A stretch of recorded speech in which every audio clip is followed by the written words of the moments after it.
Boa tarde a todos. Meu nome é Lilian Rodrigues de Oliveira Rosa. Eu sou historiadora, doutora em História, e é um grande prazer e uma honra estar aqui hoje num evento tão importante que trata da memória da comarca de Ribeirão Preto, nesse evento realizado pelo Tribunal de Justiça.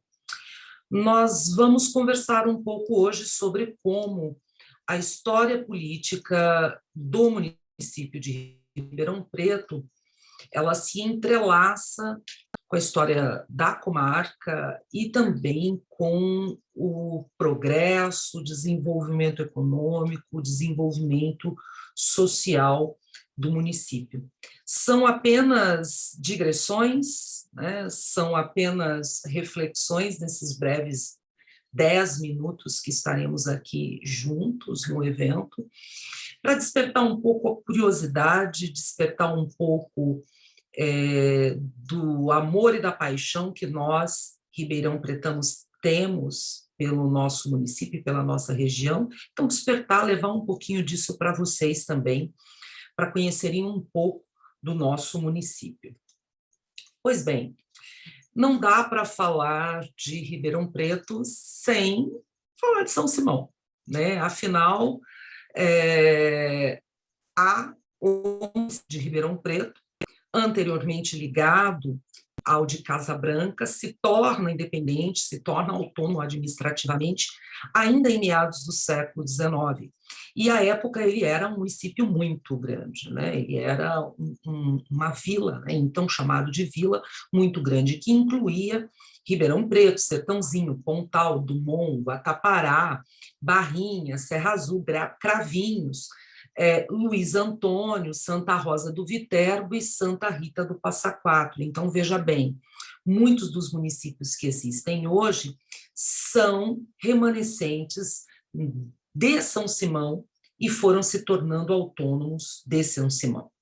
Em 1877, São Simão se torna comarca, né? E essa comarca tinha na sua abrangência Ribeirão Preto, que é a comarca que nós vamos falar aqui um pouquinho, né?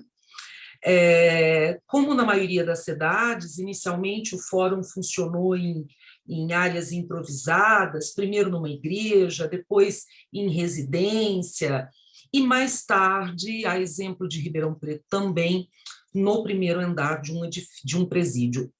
Tem um fato interessante e curioso, que para chegar ao fórum, as pessoas precisavam passar em frente às celas, né, daqueles que estavam ali no presídio, e era considerado uma situação bastante inusitada, conta-se que ofereciam alguns riscos, enfim. O fórum, então, funcionou em São Simão nessa situação, até que em 1959 se inaugurou o atual prédio do Fórum de São Simão. Aqui algumas imagens do prédio antigo, essa em branco e preto, e do prédio atual, como ele está até os dias de hoje em São Simão. E a história de São Simão, ela guarda a história de muitas das cidades da nossa região, por isso vale a pena falar um pouquinho dela, vale a pena resgatar essa memória de São Simão para compreender as ligações que esses municípios do nosso entorno têm com essa cidade, que ainda guarda muito do seu patrimônio arquitetônico, guarda muito da história da nossa localidade, da nossa região, a partir do seu modo de viver, a partir dos bens culturais, das referências culturais que ainda existem no município. Pois bem, Ribeirão Preto, que fazia parte da comarca de São Simão, e era parte também da vila, era distrito dessa vila, ele se torna autônomo em 1871, freguesia em 1870 e autonomia política em 1871. Vale lembrar que Ribeirão Preto é de 1856, quando houve a delimitação, a doação de terras e a delimitação dessas terras com a doação ao patrimônio de São Sebastião. ficando, então, a igreja responsável pelos arruamentos, coisa que era comum antes da proclamação da República, que a igreja, a partir do que a gente chama de padroado régio, tivesse responsabilidade na formação da capela e, a partir da capela, dos primeiros arruamentos.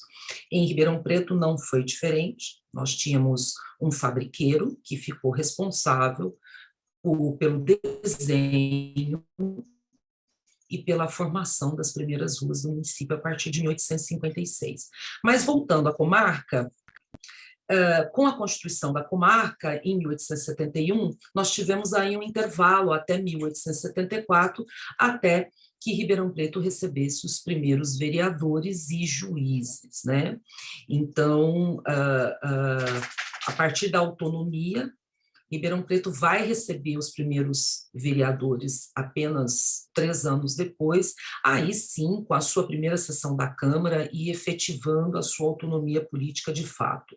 A comarca seria criada algum tempo depois, alguns anos depois, pós-proclamação da República, em 1892. Eu quero que vocês observem a imagem ao lado. Essa é a primeira igreja da matriz, ficava no centro do município, ali onde hoje fica a Praça 15, em frente ao Teatro Pedro II, ao Quarteirão Paulista. Para quem não conhece Ribeirão Preto, a área do centro velho da cidade, fica aqui já o convite para que vocês conheçam essa região. A igreja não existe mais, mas nós temos lá a Praça 15, o Teatro Pedro II, o Palace, o Edifício Meira Júnior, o Diederiksen, a Casa da Biblioteca, sim, a Junqueira, num patrimônio preservado que vale a pena ser conhecido.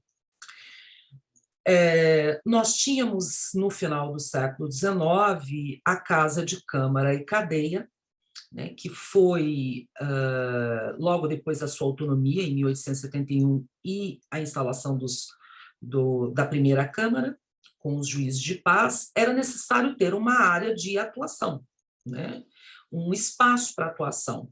A Câmara, então, funcionava em áreas improvisadas, em prédios improvisados, até que, no finalzinho, por volta entre 1886 e 1889, esse prédio que os senhores estão vendo, ele foi construído, né? Ele foi edificado.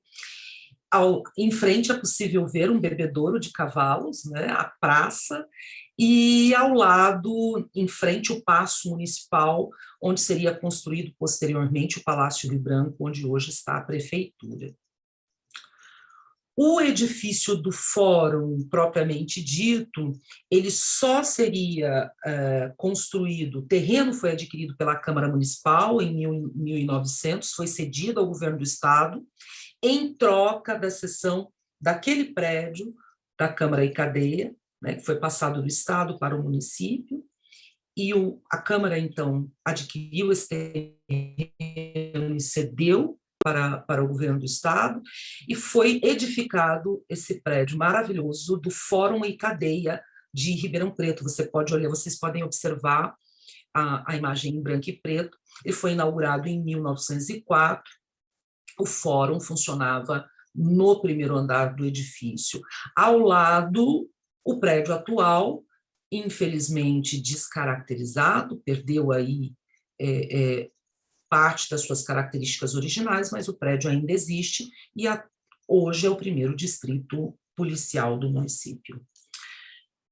Ainda com o tempo, o prédio ficou pequeno, sofria de alguns problemas de conservação, chegou a ser interditado pela prefeitura, até que nos anos 50 estudava-se a alteração de local do fórum para outras áreas. Chegou-se a pensar em instalar o prédio nesse edifício, na Sociedade Recreativa, que hoje é o MARP, mas isso acabou não acontecendo, e o prédio original, que é esse, foi interditado por um tempo, e o fórum, então, foi transferido para prédios alugados, né? Ele ficou em prédios alugados durante algum tempo, em situação pouco confortável para sua atuação, até que, nos anos 60, definitivamente, a transferência aconteceu para a Rua Cerqueira César, aí um prédio próprio, construído, né, e instalado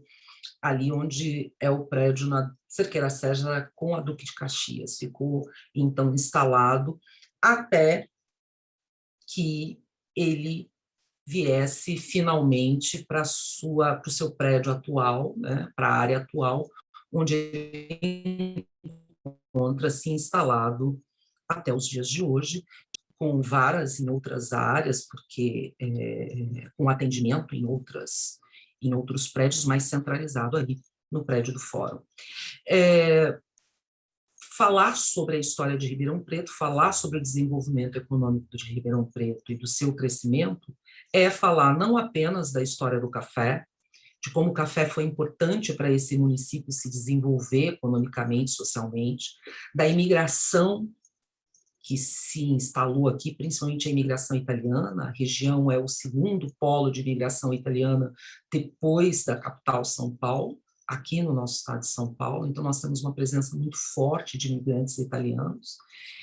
E o desenvolvimento da agroindústria a partir desse café que foi implantado em Ribeirão Preto com um perfil de alta produtividade. Nada disso se conta sozinho. A partir desse desenvolvimento econômico, Ribeirão Preto se tornou um grande polo de prestação de serviços da região, né?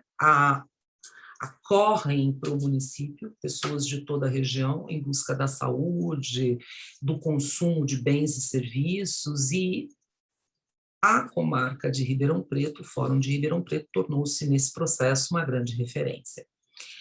O meu muito obrigada, já me coloco à disposição para novas conversas, novas prosas, e foi um prazer e, mais uma vez, uma honra ter recebido o convite para esse evento. Muito obrigada, um grande abraço a todos.